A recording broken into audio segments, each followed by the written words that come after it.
नमस्कार दोस्तों। आज मैं आपको सुनाने चल रही हूँ मुंशी प्रेमचंद्र जी के द्वारा लिखी गई कहानी आखिरी हीला।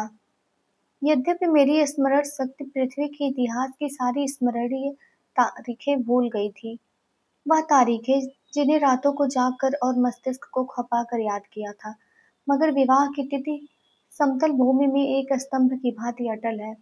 ना भूलता है ना भूल सकता हूँ। उससे पहले और पीछे की सारी घटनाएं दिल में मिट गईं, उनका निशान तक बाकी नहीं। वह सारी अनेकता एक एकता में मिश्रित हो गई है और वह मेरे विवाह की तिथि है।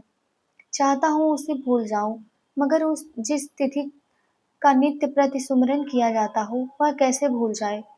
नित्य प्रति सुमिरन क्यों करता हूँ, यह उस विपत्ति मारे से पूछिए जिसे भागवत भजन के सिवा जीवन के उद्धार का कोई आधार ना रहा हो। लेकिन क्या मैं वैवाहिक जीवन से इसलिए भागता हूँ कि मुझ में रसिकता का अभाव है और मैं कोमल वर्ग की मोहिनी शक्ति से निर्लिप्त हूँ और अनासक्ति का पद प्राप्त कर चुका हूँ। क्या मैं नहीं चाहता हूँ जब मैं सैर करने निकलूं तो हृदयेश्वरी भी मेरे साथ विराजमान हो। विलास वस्तुओं की दुकानों पर उनके साथ जाकर थोड़ी देर के लिए रस्म आग्रह का आनंद उठाऊं। मैं उस गर्व और आनंद का महत्व का अनुभव कर सकता हूँ जो मेरे अन्य भाइयों की भांति मेरे हृदय में भी आंदोलित होगा। लेकिन मेरे भाग्य में वह खुशियाँ, वह रंगरेलियाँ नहीं है, क्योंकि चित्र का दूसरा पक्ष भी तो देखता हूँ। एक पक्ष जितना ही मोहक और आकर्षक है, दूसरा उतना ही हृदय विदारक और भयंकर। शाम हुई और आप बदनसीब बच्चों को गोद में लिए तेल या ईंधन की दुकान पर खड़े हैं। अंधेरा हुआ और आप आटे की पोटली बगल में दबाए गलियों में यूं कदम बढ़ाए हुए निकल जाते हैं, मानो चोरी की हो। सूर्य निकला और बालकों को गोद में लिए हुए होम्योपैथ डॉक्टर की दुकान में टूटी कुर्सी पर आरूढ़ है। किसी खोचे वाले की रसीली आवाज सुनकर बालक ने गगनभेदी विलाप आरंभ किया और आपके प्राण सूख गए।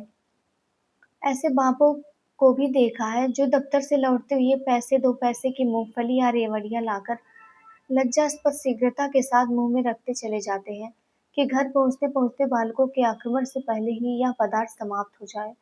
कितना निराशाजनक होता है यह दृश्य जब देखता हूँ कि मेले में बच्चा किसी खिलौने की दुकान के सामने मचल रहा है और पिता महोदय ऋषियों की सी विद्वता के साथ उसकी क्षणभंगुरता का राग अलाप रहे हैं।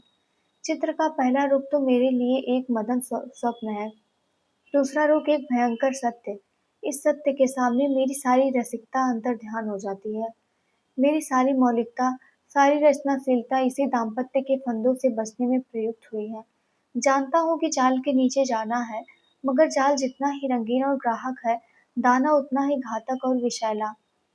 इस जाल में पक्षियों को तड़पते और फड़फड़ाते देखता हूँ और फिर भी जाल पर जा बैठता हूँ। लेकिन इधर कुछ दिनों से श्रीमती जी ने अविश्रांत रूप से आग्रह करना शुरू किया है कि मुझे बुला लो। पहले जब मैं छुट्टियों में जाता था तो मेरा केवल कहाँ चलोगी कह देना उनकी चित्त शांति के लिए काफी होता था। फिर मैंने झंझट है कहकर उन्हें तसल्ली देनी शुरू की। इसके बाद गृहस्थ जीवन की असुविधाओं से डराया, किंतु अब कुछ दिनों से उनका अविश्वास बढ़ता जाता है। अब मैंने छुट्टियों में भी उनके आग्रह के भय से घर जाना बंद कर दिया है कि कहीं वह मेरे साथ ना चल खड़ी हो, और नाना प्रकार के बहानों से उन्हें आशंकित करता रहता हूँ। मेरा पहला बहाना पत्र संपादकों के जीवन की कहानियों के विषय में था। कभी 12 बजे रात को सोना नसीब होता है, कभी रात जगा करना पड़ता है। सारे दिन गली गली ठोकरें खानी पड़ती हैं। इस पर तुर्रा यह है कि हमेशा सिर पर नंगी तलवार लटकती रहती है। ना जाने कब गिरफ्तार हो जाऊं, कब जमानत तलब हो जाए। खुफिया पुलिस की एक फौज हमेशा पीछे पड़ी रहती है। कभी बाजार में निकल जाता हूँ तो लोग उंगलियां उठाकर कहते हैं वह जा रहा है अखबार वाला। मानो संसार में जितनी दैविक, आधिदैविक, भौतिक, आधि भौतिक बाधाएं हैं उनका उत्तरदायी मैं ही हूँ। मानो मेरा मस्तिष्क झूठी खबरें गढ़ने का कार्यालय है। सारा दिन अफसरों की सलामी और पुलिस की खुशामद में गुजर जाता है। कांस्टेबलों को देखा और प्राण पीड़ा होने लगी। मेरी तो यही हालत है और हुक्काम है कि मेरी सूरत से कांपते हैं। एक दिन दुर्भाग्यवश एक अंग्रेज के बंगले की तरफ जा निकला। साहब ने पूछा क्या काम करता है। मैंने गर्व के साथ कहा पत्रकार संपादक हूँ। साहब तुरंत अंदर घुस गए और कपाट मुद्रित कर लिए। फिर मैंने मेम साहब और बाबा लोगों को खिड़कियों से झांकते देखा, मानो कोई भयंकर जंतु हो। एक बार रेलगाड़ी में सफर कर रहा था, साथ और भी कई मित्र थे, इसलिए अपने पद का सम्मान निभाने के लिए सेकंड क्लास का टिकट लेना पड़ा। गाड़ी में बैठा तो एक साहब ने मेरे सूटकेस पर मेरा नाम और पैसा देखते ही तुरंत अपना संदूक खोला और रिवॉल्वर निकालकर मेरे सामने गोलियां भरी, जिससे मुझे मालूम हो जाए कि वह मुझसे सचेत है। मैंने देवी जी से अपनी आर्थिक कठिनाइयों की कभी चर्चा नहीं की, क्योंकि मैं रमणियों के सामने यह जिक्र करना अपनी मर्यादा के विरुद्ध समझता हूँ। हालांकि मैं वह चर्चा करता तो देवी जी की दया का अवश्य पात्र बन जाता। मुझे विश्वास था कि श्रीमती जी फिर यहाँ आने का नाम ना लेंगी, मगर यह मेरा भ्रम था। उनके आग्रह पूर्ववत होते रहे। तब मैंने दूसरा बहाना सोचा। शहर बीमारियों के अड्डे हैं। हर एक खाने पीने की चीज में विष की शंका है। दूध में विष, घी में विष, फलों में विष, साग भाजी में विष, हवा में विष, पानी में भी विष। यह मनुष्य का जीवन पानी की लकीर है, जिसे आज देखो वह कल गायब। अच्छे खासे बैठे हैं, हृदय की गति बंद हो गई। घर से सैर को निकले, मोटर से टकराकर सुरपुर की राह ली। अगर कोई शाम को सांगोपांग घर आ जाए तो उसे भाग्यवान समझो। मच्छर की आवाज कान में आई, दिल बैठा, मक्खी नजर आई और हाथ पांव फूले। चूहा बिल से निकला और जान निकल गई। जिधर देखिए यमराज की अमलदारी है। अगर मोटर और ट्रॉम से बचकर आ गए तो मच्छर और मक्खी के शिकार हुए। बस यही समझ लो कि मौत हरदम सिर पर खेलती रहती है। रात भर मच्छरों से लड़ता हूँ, दिन भर मक्खियों से। नन्ही सी जान को किन किन दुश्मनों से बचाऊं। सांस भी मुश्किल से लेता हूँ कि कहीं क्षय के कीटाणु फेफड़े में ना पहुंच जाए। देवी जी को फिर भी मुझ पर विश्वास न आया। दूसरे पत्र में भी वही आरजू थी। लिखा था, तुम्हारे पत्र ने एक और चिंता बढ़ा दी। अब प्रतिदिन पत्र लिखा करना। मैं एक ना सुनूंगी और सीधे चली आऊंगी। मैंने दिल में कहा, चलो सस्ते छूटे। मगर यहाँ खटका लगा हुआ था कि ना जाने कब उन्हें शहर आने की सनक सवार हो जाए। इसलिए मैंने तीसरा बहाना सोच निकाला। यहाँ मित्रों के मारे नकोदम रहता है। आकर बैठ जाते हैं तो उठने का नाम ही नहीं लेते, मानो अपना घर बेच आए हैं। अगर घर से टल जाओ तो आकर बेधड़क कमरे में बैठ जाते हैं और नौकर से जो चीज चाहते हैं उधार मंगवा लेते हैं। देना मुझे पड़ता है। कुछ लोग तो हफ्तों पड़े रहते हैं, टलने का नाम ही नहीं लेते। रोज उनकी सेवा सत्कार करो, रात को थिएटर या सिनेमा दिखाओ, फिर सवेरे तक ताश या शतरंज खेलो। अधिकांश तो ऐसे हैं जो शराब के बगैर जिंदा ही नहीं रह सकते। अक्सर तो बीमार होकर आते हैं, बल्कि अधिकतर बीमार ही आते हैं। अब रोज डॉक्टर को बुलाओ, सेवा शुश्रूषा करो, रात भर सिरहाने बैठे पंखा झलते रहो, उस पर यह शिकायत भी सुनते रहो कि यहाँ कोई हमारी बात भी नहीं पूछता। मेरी घड़ी महीनों से कई मेरी कलाई पर नहीं आई। दोस्तों के साथ जलसों में शरीक हो रही है। अचकन है, वह एक साहब के पास है, कोट है और दूसरे साहब ले गए, जूते और एक बाबू ले गए। मैं वही रद्दी कोट और वही चमरौधा जूता पहनकर दफ्तर जाता हूँ। मित्र वृंद ताड़ते रहते हैं कि कौन सी नई वस्तु लाया। कोई चीज लाता हूँ तो मारे डर के संदूक में रख बंद कर देता हूँ। किसी की निगाह पड़ जाए तो कहीं न कहीं न्योता खाने की धुन सवार हो जाए। पहली तारीख को वेतन मिलता है तो चोरों की तरह दबे पांव घर आता हूँ कि कहीं कोई महाशय रुपए की प्रतीक्षा में द्वार पर धरना जमाए ना बैठे हों। मालूम नहीं उनकी सारी आवश्यकताएं पहली ही तारीख की बाट क्यों जोहती रहती है।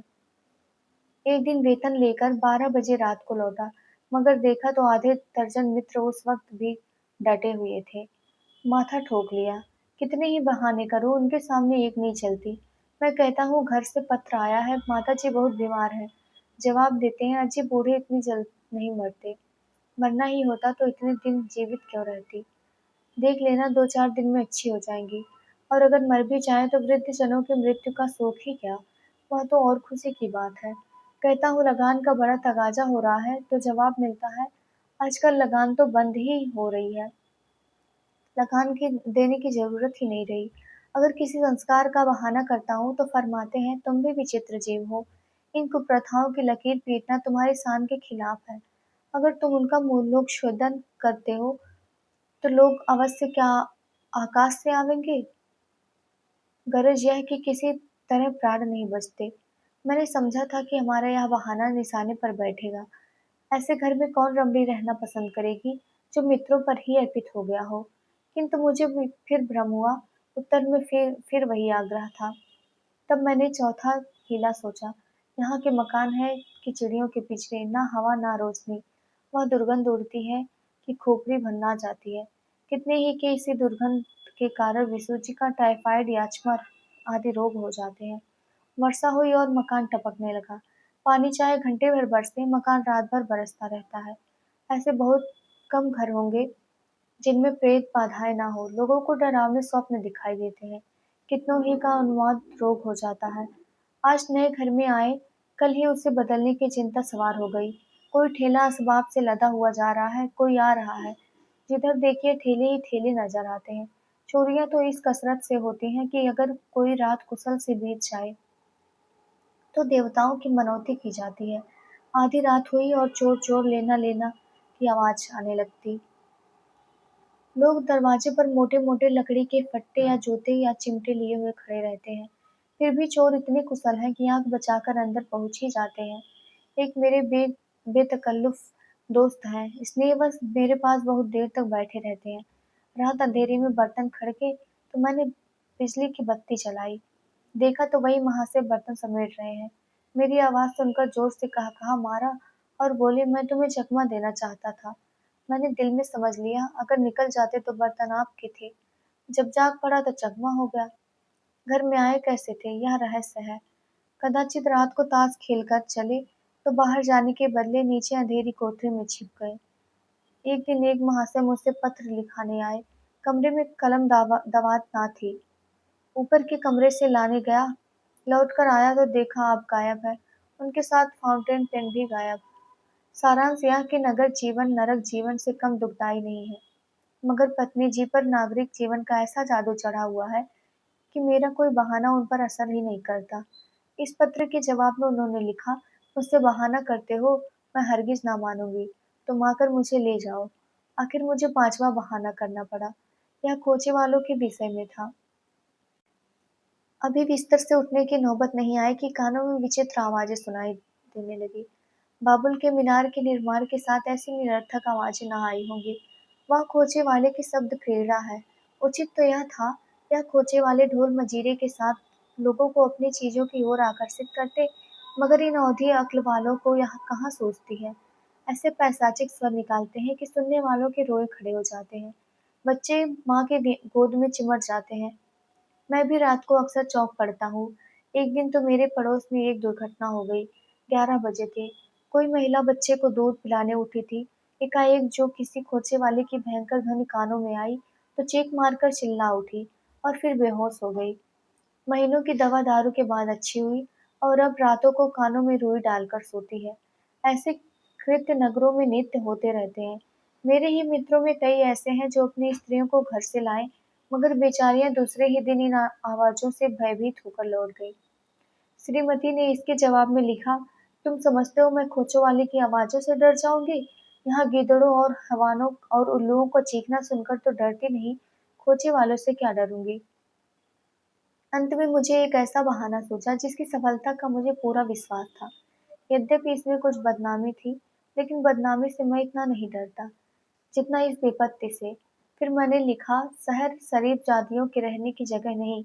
यहाँ की महरियाँ इतनी कटुभाषिणी हैं कि बातों का जवाब गालियों से देती हैं, और उनके बनाव संवार का क्या पूछना। भले घर की स्त्रियाँ तो इनके ठाठ देखकर ही शर्म से पानी पानी हो जाती हैं।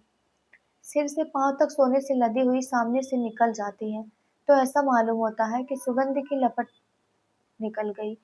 गृहिणियाँ ये ठाठ कहाँ से लाएं?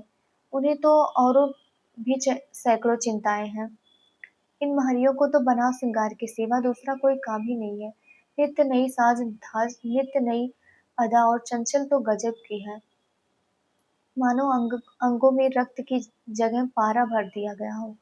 उनका चमकना और मटकना और मुस्कुराना देखकर गृहिणियां लज्जित हो जाती हैं और ऐसी दीदा दिलेर हैं कि जबरदस्ती घरों में घुस पड़ती हैं।